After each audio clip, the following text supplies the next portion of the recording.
హైదరాబాద్లో కార్తిక్ అనే ఒక అబ్బాయి ఉండేవాడు.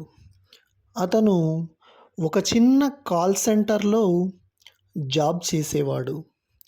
జీతం చాలా తక్కువ.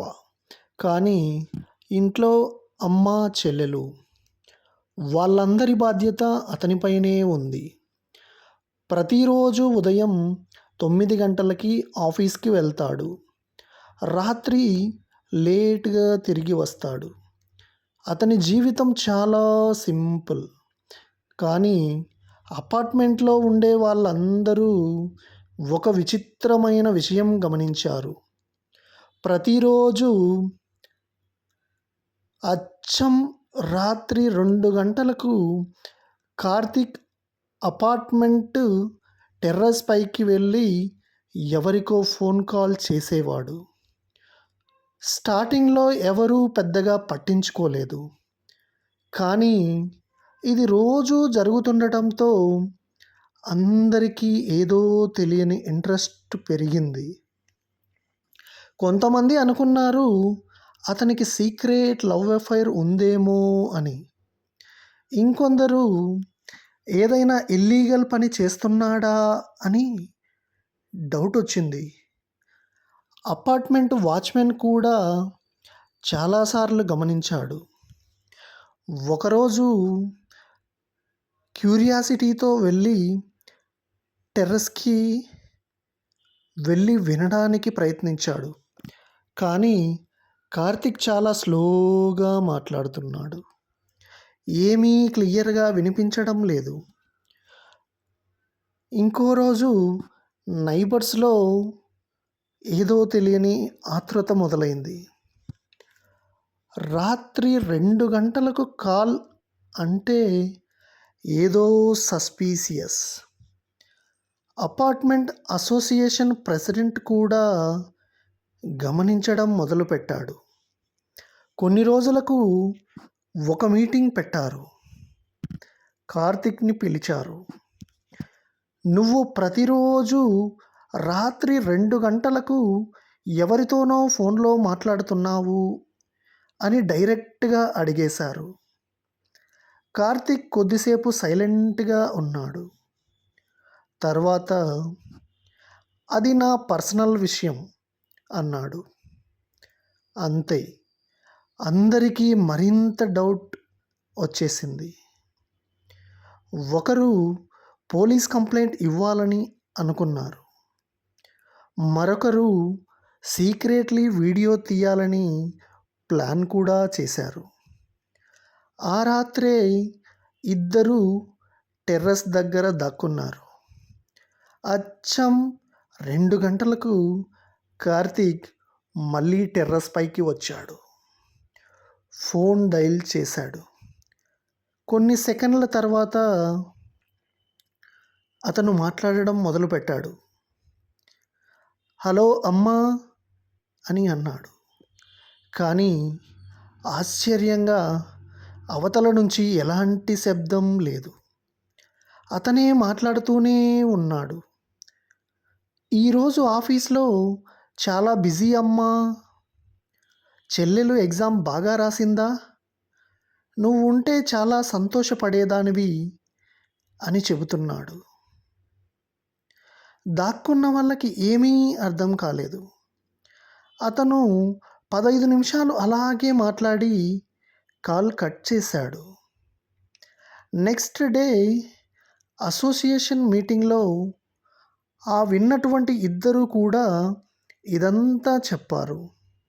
అందరూ కన్ఫ్యూజ్ అయ్యారు. చివరికి ప్రెసిడెంట్ కార్తిక్ని మళ్ళీ పిలిచాడు. ఈసారి కార్తిక్ కళ్ళల్లో నీళ్ళు. అతను చెప్పిన నిజం విన్నాక అక్కడున్న వాళ్ళందరూ సైలెంట్ అయ్యారు. 3 ఏళ్ల క్రితం కార్తిక్ అమ్మ క్యాన్సర్తో చనిపోయింది.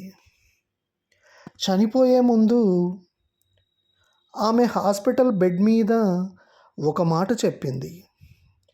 నువ్వు ఎప్పుడైనా ఒంటరిగా ఫీల్ అయితే నాకే కాల్ చేయి నాన్నా అని చెప్పింది. నేను వినకపోయినా నీ మాటలు నాకు చేరుతాయి. ఆ రోజు నుంచి కార్తీక్ ప్రతిరోజు రాత్రి 2 గంటలకి అమ్మ నంబర్కి కాల్ చేస్తూ ఆ రోజు జరిగిన ప్రతీదీ చెబుతూ ఉంటాడు. ఎందుకంటే అదే టైంకి ఆమె చివరిసారి అతనితో మాట్లాడింది. అతను చెప్పాడు, నాకు తెలుసు ఆ నంబర్ ఇప్పుడు పనిచేయదు, కానీ నేను కాల్ చేస్తే అమ్మ వింటున్నట్టే అనిపిస్తుంది.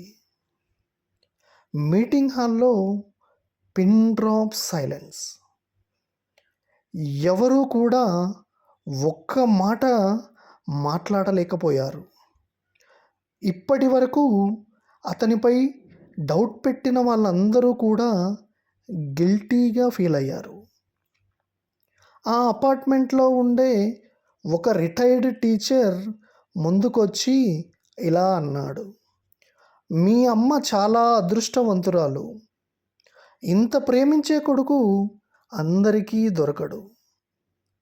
కొన్ని రోజుల తర్వాత అపార్ట్మెంట్ వాళ్ళందరూ కలిసి కార్తీక్ అమ్మ జ్ఞాపకార్థం బిల్డింగ్ లైబ్రరీకి ఆమె పేరు పెట్టారు. ఆ రోజు ఫస్ట్ టైం కార్తీక్ నవ్వాడు. ఆ రాత్రి 2 గంటలకు కాల్ చేసినప్పుడు అతను ఒక మాట మాత్రమే అన్నాడు, అమ్మా, ఈరోజు అందరూ నిన్ను గుర్తుపెట్టుకున్నారు. కొన్నిసార్లు మనకు అర్థం కాని అలవాట్ల వెనుక చాలా లోతైన బాధ ఉంటుంది. అందుకే ఎవరినైనా జడ్జ్ చేసే ముందు వారి కథ ఏమిటో తెలుసుకోవాలి. ప్రతి విచిత్రమైన ప్రవర్తన వెనుక ఒక కనిపించని కథ దాగి ఉంటుంది. సో కాబట్టి ఎవరిని కూడా తొందరపడి అపార్థం చేసుకోకండి. నిజానిజాలు తెలుసుకున్న వెంటనే అవతల వారి గురించి మాట్లాడితే వాళ్ళకి కూడా చాలా బాగుంటుంది. ఎందుకంటే ఇలా అపార్థం చేసుకొని ఉన్నవి లేనివి కూడా కల్పించి మాట్లాడుకొని ప్రచారం చేశారంటే పాపం వాళ్ళకి ఎంత ఇబ్బంది పడతారో చూడండి ఒక్కసారి. సో కాబట్టి ఎప్పుడు కూడా ఎవ్వరిని కూడా విషయం తెలుసుకోకుండా ఇబ్బంది పెట్టకండి. Okay, thank you for watching. Please subscribe.